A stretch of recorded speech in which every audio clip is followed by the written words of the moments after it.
اليسرى من فارس عبد الله، ينقطع عليها جون مانو في مرمى احمد عبد العظيم. اعلن عن مولد اول اهداف المباراة واول الاهداف الهلالية بعد مرور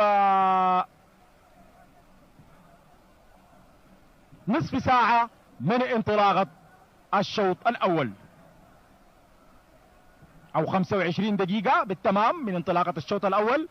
ينجح الامل او ينجح الهلال في الوصول للشباك الهلالي الثاني عن طريق عبد الجليل اجاجون من هفوة دفاعية كبيرة للمدافع واصل الفاتح. حاول ابعاد الكرة، تهيأت امام اجاجون اللي ما كذب خبر، على طول سدد بيمناه كرة قوية على يسار احمد عبد العظيم. اعلنت عن مولد ثاني اهداف المباراة لصالح الهلال.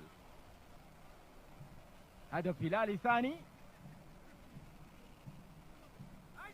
بعد مرور 4 دقائق فقط من الهدف الاول اللي احرزه جون مانو. شوف محاولة الابعاد، خلصت من امام واصل من جون مانو، تهيأت لاجاجون، سدت في المرمى مباشرة على يسار احمد عبد العظيم، معلنا عن ثاني